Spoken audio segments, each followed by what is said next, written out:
Fox News alert, the old White House versus the new, and it is starting to get ugly. Each team pounding the other over who knew what and when they knew it about Russian meddling in the American election. Welcome, everybody, to a brand new hour of America's Newsroom. I am Martha McCallum. And I am Bill Hemmer. Merry Christmas at home. It is Friday. White House Press Secretary Josh Earnest tearing into President-elect Trump, claiming that he knew all along about hacking on behalf of his campaign. Mr. Trump obviously knew that Russia was engaged in malicious cyber activity that was helping him and hurting Secretary Clinton's campaign. And again, these are all facts that are not in dispute. Kellyanne Conway, senior advisor to the Trump transition team. Kellyanne, good morning to you. Hi, Martha. So Josh Earnest says that Mr. Trump obviously knew. It's a fact. What do you say? I'd say that's a great spin. I assume that the White House came under some fire from the political partisans who won't let go of this election, Martha, because the president in late November said that the election on November 8th had been free and fair. He had congratulated and indeed conceded to President-elect Trump, saw him the day after he won, welcomed him into the White House. They've spoken on the phone since. And I just always find it unfortunate when someone like the press secretary in such a position of power is playing sort of political pundit. How does he know what Donald Trump knew and that he obviously knew and he knew it was hurting Hillary Clinton?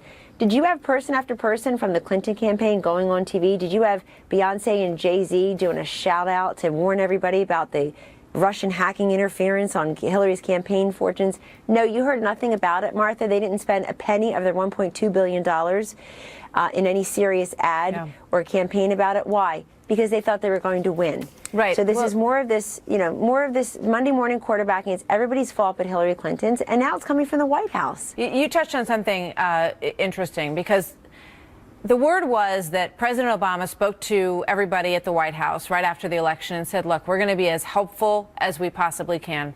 We want to have a peaceful transition here. And in the past couple of maybe 48 hours, something has clearly changed, because, it was an acerbic comment by Josh Earnest. And as you point out, he said he absolutely knows. It's quite obvious and factual, he said, that Donald Trump knew that the Russians were hacking, and he liked it, in fact. So what changed? And is that message coming from the top? Is this coming from President Obama? Well, I'm not going to play Josh Earnest here and say what President Obama obviously knew and obviously did here, Martha, but it is curious. And it also is very timely for a Democratic Party that can't seem to escape its identity crisis. I mean, the idea that 5.5 weeks later, you still have serious people talking about how the electors may not put Donald Trump in as president on December 19th. You've got them talking about how it was Jim Comey's fault or it's some movement's fault that we're not involved with at all. It was Bernie Sanders' fault. How dare he run in those primaries in the first place? Well, how dare you question the fact that he got over 13 million votes and won 22 states against just her? That's not, Vladimir Putin didn't tell Hillary Clinton to ignore Wisconsin and Michigan. So all this idea, this lack of self-awareness now is seeping into an argument about our intelligence, and that we don't appreciate. But, by the way, Martha, there are Republican senators who say it's very clear that Russia hacked into the emails. Let's set that aside for the moment. The second part of that is what's so bothersome is that people out there are being disingenuous and saying, and therefore they interfered in the election and it hurt Hillary Clinton. Well, and that comes back to reporting and facts. I think the fact that he's hanging it on is that he claims that, we all watched that one statement where Donald Trump said, well, maybe the Russians can find those missing 30,000 emails, which he says was said in sarcasm. Whether Josh Earnest has more than that to back up that statement, I'm not sure. But I keep going back to this interesting moment, because he's made that statement and then he doubled down on it the next day. And you spoke out about it in between. So I would imagine that the president, if he wanted to stop that line of conversation from his press secretary, he would have said so, but he did not, correct? He did not, Martha. And there's another person who has not, and her name's Hillary Clinton. If you want to shut this down and you actually love the country enough to have this peaceful transition in our great democracy between the Obama administration and the Trump administration, there are a couple people in pretty prominent positions. One's named Obama, one's named Hillary Clinton, since it's people trying to fight over her election still. They could shut this down.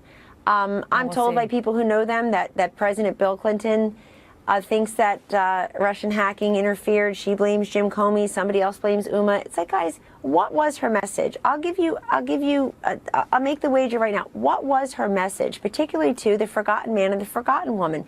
It's not a mystery how this election was won or lost. The disappointment for them is that they never entertained the possibility that in a divided country, perhaps the other candidate could actually win. That's what this is about. I mean, if you're outraged about something, we know that they knew about this back in July. So if you're outraged about something, the noble moment to speak out about it is while it's happening, not after, the outcome maybe doesn't go the way that you wanted it to. And Martha, because can it I makes just add something very quickly? Oh, I'm sorry. Can I add something very quickly on that, Martha? You had Vice President Biden campaigning, First Lady Michelle Obama, President Obama, President Bill Clinton, again, Jay-Z, but you had all these people stumping for Hillary Clinton, Tim Kaine. Again, if I had to think of the 5 or 6 main messages that they all talked about, this isn't on it. And so they had an opportunity to talk about this. I want to get to a couple of other things here. I want to put up a picture from the tech conference that happened earlier this week, because a lot of people are looking at the fact that all 3 of the Trump adult children are sitting in the room. And they're wondering, how long will that continue, and when will we get more clarity on their roles? In the case of this tech conference, it was all pretty much on the record. You saw these excerpts from Donald Trump speaking about them, crediting them with being great innovators and job creators and change makers, and obviously presiding over a very dynamic industry, Martha. And then you also have these adult children of Donald Trump who are very involved in the Trump Corporation. In the case of the 2 sons, Don Jr. and Eric, they expect that they will continue to take over. Ivanka and Jared, her husband, will make their decision on their own, and we will all respect that, and they will announce it when they have one. But in the meantime, I just think some people won't be happy until Donald Trump never talks to his children again. That's not how you disentangle and separate the government's business from your personal business. They've made very clear, and I can tell you, working here every day, there are a lot of people around, protocol officers, ethics officers, lawyers. Everybody is trying to figure out how to take these iconic properties, this considerable portfolio, and so that the President of the United States can focus 100% of his attention on the presidency and allow that business to continue without him.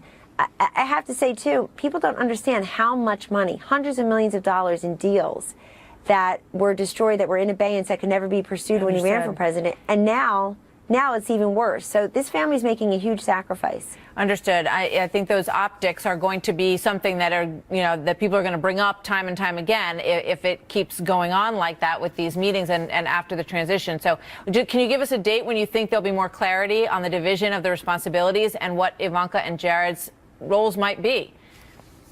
Ivanka and Jared will announce that on their own timeline. In terms of the business questions, that has been moved from yesterday to January, because they just need more time to figure out the proper protocols and structure for such a. This is just unconventional. All right. Thank you so much, Kellyanne. Good to see you as always. Thanks, Martha. You bet. Merry Christmas. So meanwhile, as we await the latest update from the Trump Tower transition team, President-elect getting ready for his next thank you rally. That will go down later tonight in Orlando, Florida. David Lee Miller is bravely cold outside Trump Tower, 5th Avenue. How's the message evolving on this thank you tour from stop to stop, David Lee? How would you characterize it? Well, what's of note, Bill, is that in Hershey, Pennsylvania last night, even though Donald Trump has not yet taken office, he talked about a possible re-election in 4 years. He told this crowd of about 10,000 very enthusiastic supporters, quoting him now, "We're going to win by even more." And during the rally, Mr. Trump also thanked African Americans for not voting for Hillary Clinton. He attacked the media for being dishonest, and he called for creation of safe zones in Syria. Much of his speech, though, was focused on job creation. For years, the jobs and wealth have been ripped out of your state and ripped out of our country like we're a bunch of babies. Foreign powers have gotten rich, bleeding America dry, because we have people that don't know what they're doing, or worse than that. Mr. Trump also told the crowd his administration is going to follow what he called two very simple rules: to buy American and hire American. The next stop on the thank you tour will be this evening in Orlando, Florida, where, Bill, it is in the mid-70s. Catch a ride. Thank you, David Lee. He wants to change of assignment, I think. All right, so President Obama poised to take questions from the media today. It might be the last news conference of his presidency. We will see about that before he heads out to the holidays, though, for sure it will be. Chris Wallace here on Mr. Obama's legacy and what could happen to it under a Trump administration. Also, the man who ran Hillary Clinton's campaign pointing the finger squarely at the FBI. Former House Speaker Newt Gingrich on John Podesta's call for a bipartisan investigation in a moment. And the Dow flirting with 20K, Bill. Will it do it on this Friday? The bulls are running, you could say. What a run it's been since the Trump election. How does it work for working Americans when we come back? For years, the jobs and wealth have been ripped out of your state and ripped out of our country like we're a bunch of babies. Foreign powers have gotten rich, bleeding America dry, because we have people that don't know what they're doing, or worse than that. Fox News alert. We are waiting for a news conference by President Obama. It is set to start early afternoon. It is his last before he heads out for the holidays to Hawaii, as is his typical vacation back home. He will be leaving shortly. So this is one day after the president-elect, Donald Trump, canceled what would have been his first news conference since the election. So we're still waiting for that to happen. Here is Chris Wallace, anchor of Fox News Sunday. Chris, good morning to you. So what do you expect? Good to be with you. Good to have you. So what do you expect we're going to hear this afternoon from the president? What do you think his main message will be? Well, it'll probably be what a great job he's done and what good shape things are in. But I know the two questions that I would want to ask him, and you asked Kellyanne Conway one of them just before the break, and that is, you know, there was all this sweetness and light when you met with President-elect Trump and talking about a peaceful transition and making things as good as you could. And yet, and I agree with you, I think Josh Earnest has been remarkably snarky from the podium, and one assumes the White House podium, in somehow linking Trump to the Russian hacking and saying that he knew about it, when there really is no evidence of that at all.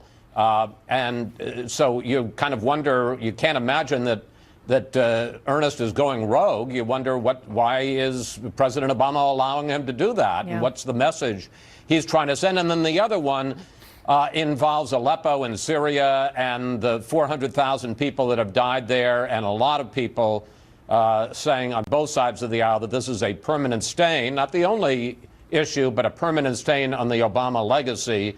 I'd sure like to hear him answer for why he couldn't have done more to try to save all those hundreds of thousands of lives. Yeah, I mean, those are two great questions, and the most I'd like to have one, a chance to ask him that. You know, I mean, the first one, I thought it was interesting. Kellyanne Conway said, you know, maybe the White House is getting a lot of pressure from the Clinton folks to not be so sweetness and light and to pin something on this in terms of the Russian hacking as an excuse for the election. Do you think that that's what's happening?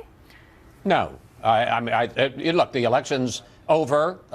Whatever obligation that President Obama felt to Hillary Clinton is over, and he's making his decisions about how he wants to conduct this transition period.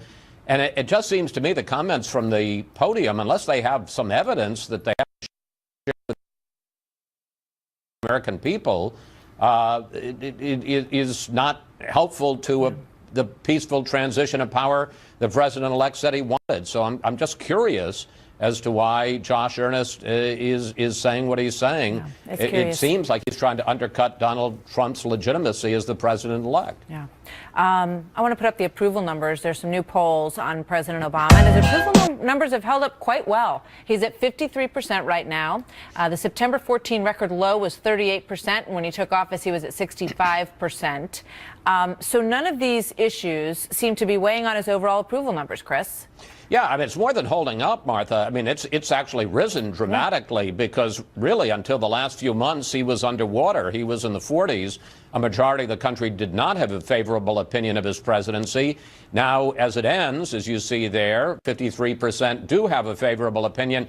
The interesting thing, of course, is that the woman who pledged to continue his policies, Hillary Clinton, got beat. Not in the popular vote. She got beat in the electoral vote, which makes me suspect, and that doesn't have that kind of interpretation in the polls, that while people think that Barack Obama did a reasonably good job as president, they don't want to see those policies continued over the next 4 years, or else they don't think that Hillary Clinton is the right person to continue those policies. But it clearly, his popularity, and generally speaking, the popularity of the president of the same party as the candidate is a really good indicator. You got an incumbent president with over 50% approval. That's going to mean a pretty good thing for the nominee of that same party.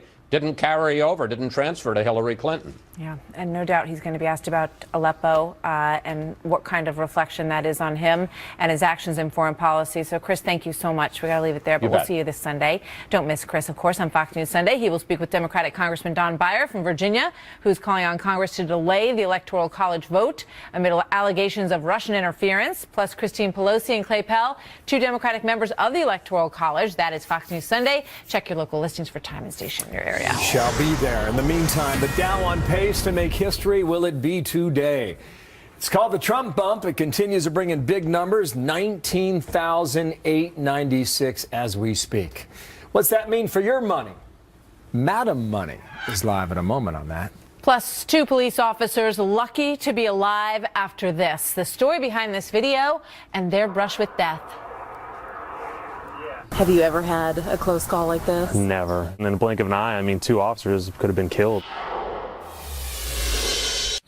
A dash cam video capturing a close call for two Florida police officers that were nearly hit by one of their own vehicles. The Largo officers were on a traffic stop. Oh my, look at this when this happened. Another driver barreled into the back of an unmarked police SUV. The momentum pushed the vehicle forward, stopped just short of striking one of those officers. It all happened so quickly. I heard a loud crash, and then I felt a bunch of debris hit the back of me. So I actually thought that there was a car coming next. I go home to my wife and my dog. Absolutely very thankful to be here. Wow. 69-year-old driver now recovering at the hospital. Bill? We are on Market Watch this morning. Dow nears a major milestone. Will it happen? Could it close above 20,000 today? We've never seen 20000. Checking the markets right now. We're up about 50 points. Dow opening higher today, continuing its track for a sixth straight weekly gain. And Melissa Francis, Money, co-host After the Bell on the Fox Business Network. And good day to you. They call it the Trump bump. Yeah. Is it? Absolutely. You should hear the quotes coming off Wall Street. Deutsche Bank calling it a game changer. Others saying, it could go either way. Huge impact of Trump. The stock market is supposed to forecast what's coming about 6 months down the road. That hasn't been the case in a lot of people's opinion because the Fed was inflating the market. They were putting so much money out there. Earlier this week, they raised rates, so they pulled back a little bit on the punch bowl that's been out there. The market went temporarily down and then recovered. Look at it there. We could see 20,000 today. You'll have to watch Fox Business at 4 p.m. Will you in be order there? to see if it really happens. I will be there with my partner, David Osmond. You could be there when the history happens. It would be great. It would be a lot of fun, definitely. But it's going to happen. It's going to happen one way or the other. If not today, it will happen soon. So when you say the stock market is forecasting 6 months in advance, well, what is it expecting in terms of Trump economic policy that would account for a 20% rise in stocks right now? A lot of growth, a low tax environment where you see businesses, kick the spider webs off and really kick into high gear. He's encouraging hiring. He's encouraging a lower tax environment, lower regulation, trying to really get the wheels turning again. And so investors on Wall Street see that coming down the road.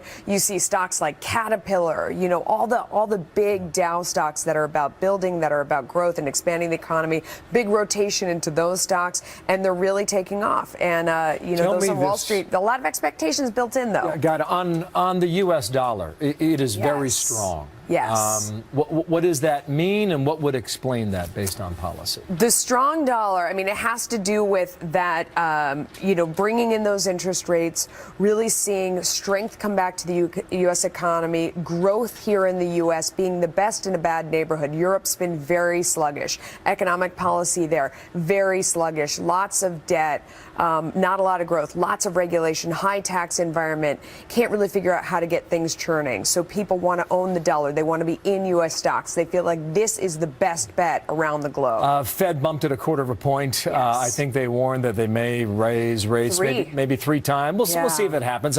They talked about that this past year, and a lot of it did not happen. Good for you. That's exactly right. We shall see what the effect of that is. When you see his team of economic advisors, Trump being he in this case, what do you see about what their outlook could or would be starting? There's a lot of buzz about Larry Kudlow. He worked in the Reagan administration, very pro-growth economist. I mean, he is all about trying to get the engine humming. He's a supply sider. Take the shackles off business, take the shackles off small business. King dollar, you're right. That's what he loves to say, king dollar. That would be a great sign for the economy, a great sign of things to come. Larry Kudlow, lots of hopes there. Mother's milk. Yes.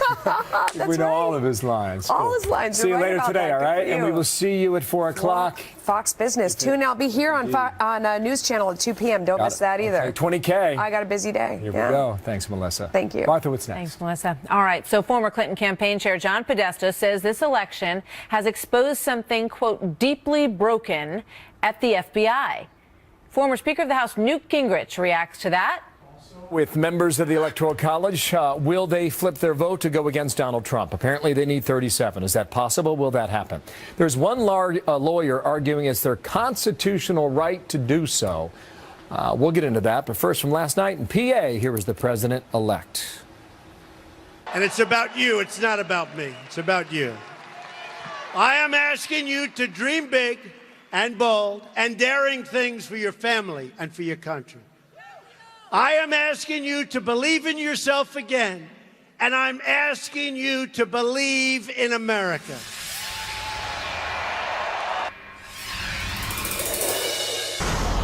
This alert for you now on the fight against ISIS. New footage shows coalition forces launching airstrikes in Syria, destroying more than a dozen stolen tanks. ISIS took them from a Syrian airfield earlier this week. Officials say they wanted to take them out before they could be used against the coalition. The strikes also targeted several artillery systems and ISIS-held buildings. Former Clinton campaign chair John Podesta now accusing the FBI of political bias. Podesta arguing in a Washington Post op-ed that the Bureau did not do enough to combat the cyber attack on the DNC. Here it is, quote, comparing the FBI's massive response to the overblown email scandal with the seemingly lackadaisical response to the very real Russian plot to subvert a national election shows that something is deeply broken at the FBI. End quote. Strong editorial from the Washington Post. As a matter of fact, now former House Speaker Newt Gingrich and a Fox News contributor. How you doing, Mr. Speaker? I'm doing fine. Good day to you. I mean, Podesta really lays it out there right now. Question for you there in Washington, D.C. When does the Obama administration show its hand on the evidence about Russia? I have no idea. I mean, I think it's all amazing that if this did happen, that they didn't intervene at the time. That they apparently didn't know about it at the time. And, are our cyber systems really that inadequate that you could have something that is, according to Democrats, this massive? As you know, there's a real argument underway between different parts of the intelligence community over whether or not it even happened. Again, I'm not saying that the WikiLeaks didn't happen, but there's a real argument about whether or not it was Russian directed and all that stuff. I'm digging into his editorial, and here's what he's talking about. He says that he read in the New York Times that the FBI made what he considers a paltry effort to contact the DNC. Apparently, he points out that they called the help desk or the helpline at the DNC, but that's where the support stopped. And now he wants a 9/11 commission type investigation to figure all this out. And you talked to many Republicans, a lot of Democrats, many Republicans, Lindsey Graham yesterday, Adam Kinzinger 45 minutes ago. They support the hearings into whether or not it happened and what to do about it. I guess in a national sense, would you support something like that? Look, absolutely. Look, ever since the North Korean hacking into Sony in 2014, I have felt that we needed a much more serious look at what's happening in the cyber world. What's happening among criminals, what's happening with governments, what's happening with ISIS. So I think a series of hearings that said, what's the current state of cyber activity? What are our defenses? What do we know and what is it we don't know? I think would be very helpful. One of the things I worry about the most is China or North Korea or someplace, or Russia, getting an ability to launch a cyber campaign that we would not know how to cope with. And I think this is a very, very real national security problem. I'd absolutely support hearings along that line. Kellyanne Conway 30 minutes ago told Martha that the White House did not talk about it at the time because they thought Hillary Clinton would win. Do you agree with that? Who knows? I don't know why the White House didn't talk about it. I do think there's something grandly ironic that the FBI calls the health desk, as I understand it, they got voicemail. You know, it's all weird. This whole campaign from the Clinton side has always been weird. Podesta, of course, was the manager. They raised $1 billion. Think about how many donors he's got who are mad at him. Every liberal thinks that they mismanaged the campaign. So Podesta is desperately trying to find somebody else to say, you know, it wasn't my fault that I was a stupid campaign manager. Somebody else did it to us. It's beyond my control. Well, nice try, but I think in the end the reality is Hillary Clinton lost. The reality is nobody made her put a server in her basement. Nobody made her delete 33,000 emails. Nobody made her be vulnerable to hacking. I mean, we've had public statements that her own file, the Secretary of State's files, were probably hacked by 5 or 6 different countries. Nobody made her do all those stupid things. So for Podesta to now say, gee, it's really all the FBI's fault, I think it's just trying to get an excuse so he can walk around town with his head up, because right now he looks like the biggest loser in modern times. You know, the White House has changed its approach on this, especially with Josh Earnest, pretty much suggesting that Donald Trump's not taking it seriously. I don't know what President Obama says in a press conference in 3 hours, but no doubt it will come up. Do you think the president-elect has taken this seriously? Or do you think, like a lot of his team have suggested, that this is just a way to delegitimize his victory from November? Now, where do you come down in all of that? Well, I think in terms of who won the election, it's total baloney to suggest that it's the Russians. I mean, the American people ended up in a very tough campaign. They had a pretty good understanding of the two candidates. Donald Trump carried the Electoral College by a huge margin and won under the rules of the game, period. He's the next president.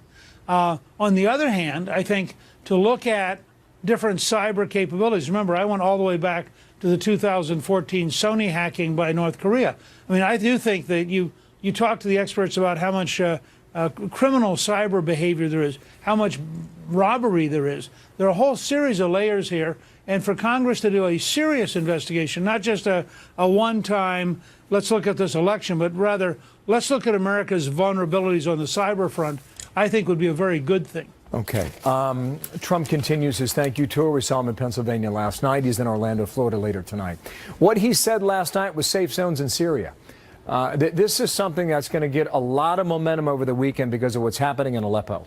Are you, or did you have knowledge that that is something that Mr. Trump would push for? Is that something that, you could support, talked a little or that bit would work? What do you think?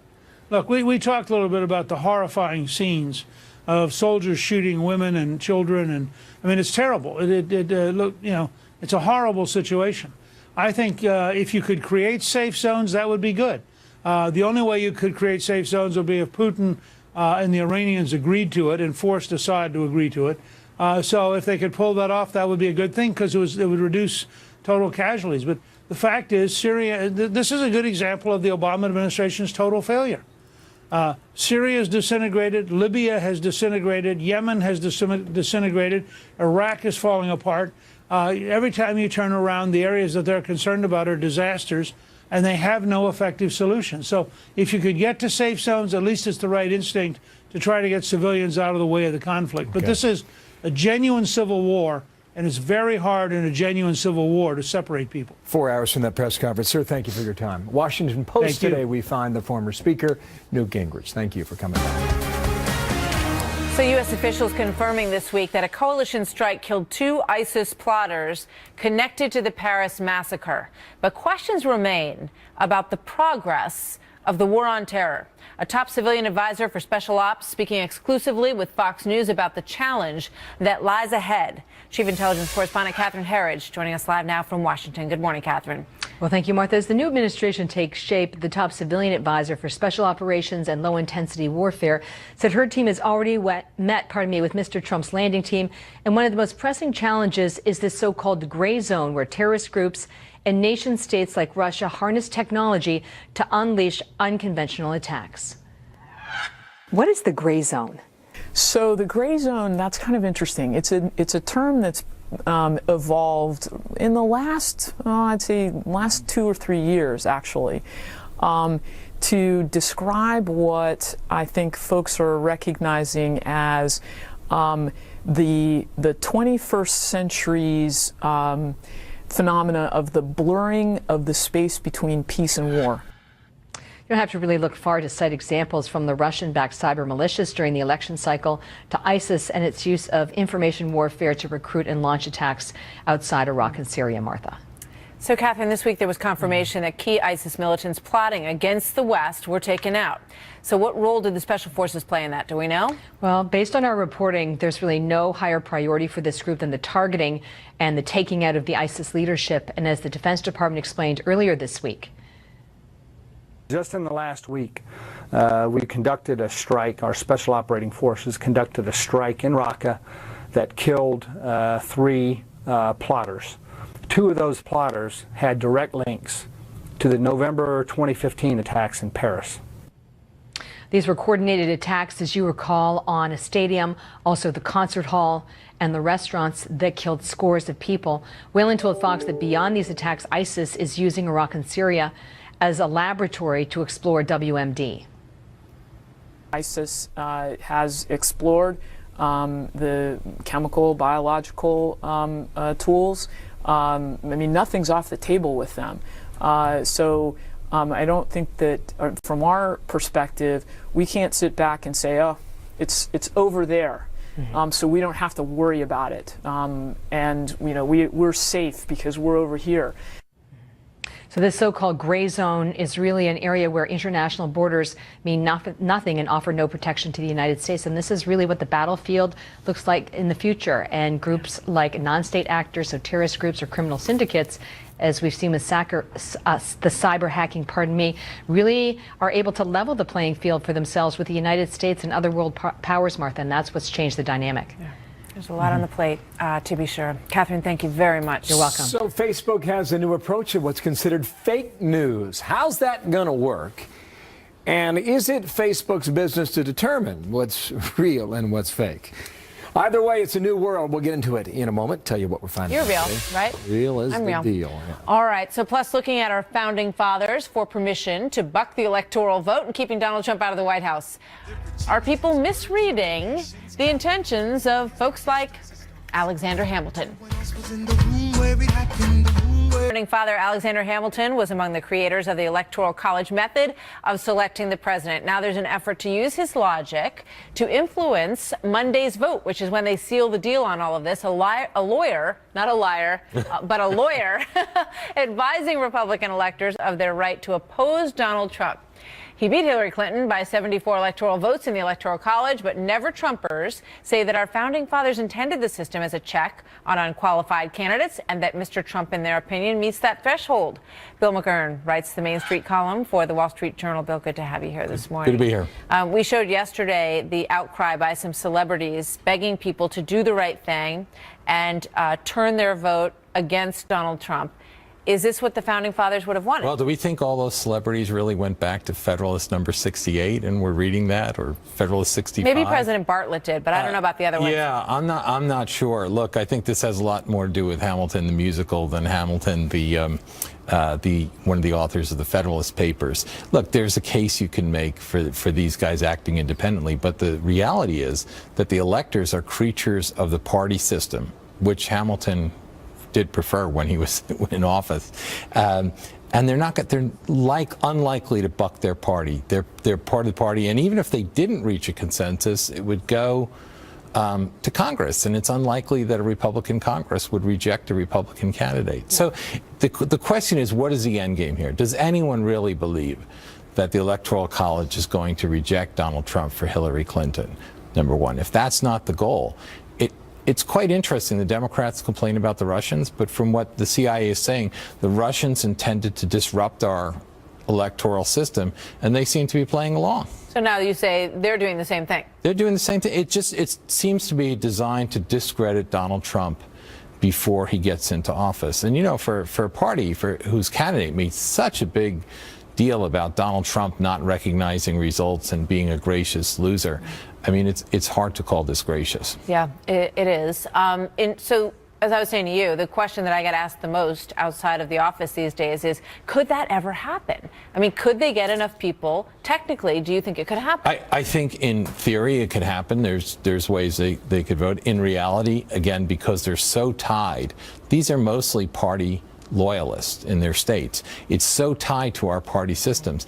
The likelihood of them, one, doing it, and two, doing it this year to make any difference when it, would go to Congress, I think is nil. The practical reality. It just gives us a lot of nice headlines to write and so forth. And, but the sentiment that's expressed in the celebrity video that we looked at, some people said they're not celebrities, they couldn't figure out who they were, but I could name most of them. Right. So maybe I've been around longer than them. But they're basically saying he's not fit to serve, and that's what the founding fathers wouldn't have liked. So the founding fathers A, you have the right to do it. You can't overturn your vote if you want to as an elector. And B, the reason you should do it is because he's not fit, and the founding fathers wouldn't have liked that. I think this is, again, if we're going to take our reading of the founding fathers from celebrities, what they're really saying is we don't like Republicans, and we want a Democrat, and we prefer the Democrat be president. And, the Democratic Party today, one of its problems, I think, is it's become so outcome-oriented.